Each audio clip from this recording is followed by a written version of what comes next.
Good morning. આજનો દિવસ મારે ભૂલાય એમ નથી, કારણ કે આજે આપણા સૌની વિદાય. જ્યારે પહેલી વખત સ્કૂલમાં આવ્યો ત્યારે વિચાર્યું હતું કે આટલે બધી યાદો થશે શિક્ષક સાથે, મારા મિત્રો સાથે. જ્યારે બારમાં અભ્યાસ કરતો હતો ત્યારે હું આ સ્કૂલની સામેથી નીકળું મારા પપ્પાના કુવા સાથે.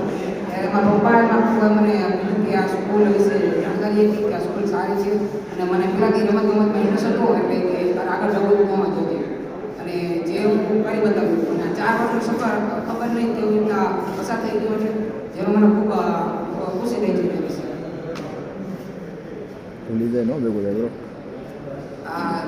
શાળામાં બધા શિક્ષકોએ મને ભણવામાં અને આગળ વધવામાં ખૂબ સહકાર આપ્યો છે. એ બદલ હું તમને ખૂબ ખૂબ આભાર માનું છું. ખાસ કરીને આ મહાત્મા ધોરણના આપણા ક્લાસ શિક્ષકોનો મને સ્વભાવ અને ડાયલોગ્સ ખૂબ ખાસ કરીને યાદ છે. જેમ કે આપણા પંડિત સરનું કેવું, ગાંડિયા ઝાડ.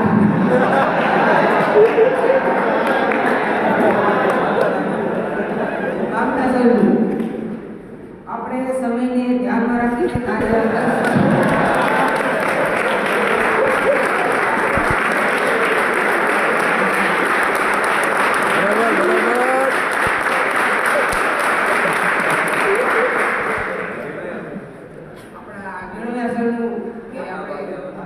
જોવા જઈએ તો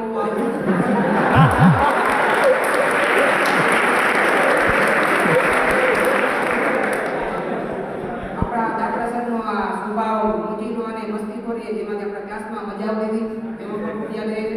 આપણા શ્યામ સર ગુજરાતીના તેમના મોટિવેશનની વાતો પણ આખી જિંદગી પર યાદ રહે છે. આપણા સંજય લાઠિયા સર,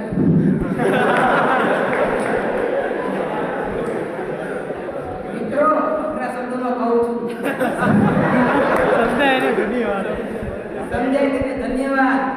સમજાય અભિનંદન. અને આપણા ચાવડા છે, આપણે કોઈક હોમવર્ક કે લેક્ચરમાં હોય ત્યારે કઈ બાળકો આટલું કરી નાખો, આટલું આટલું કરી નાખજો, આગળ બરોબર છે. એવી રીતે આ બધા શિક્ષકોનો સ્વભાવ અને લેક્ચર મને આખી જિંદગી પર યાદ રહે છે. ખાસ કરીને બધા મારા મિત્રો 12મા ધોરણના જેમણે મને સહકાર આપ્યો છે ભણવામાં અને આગળ વધવામાં.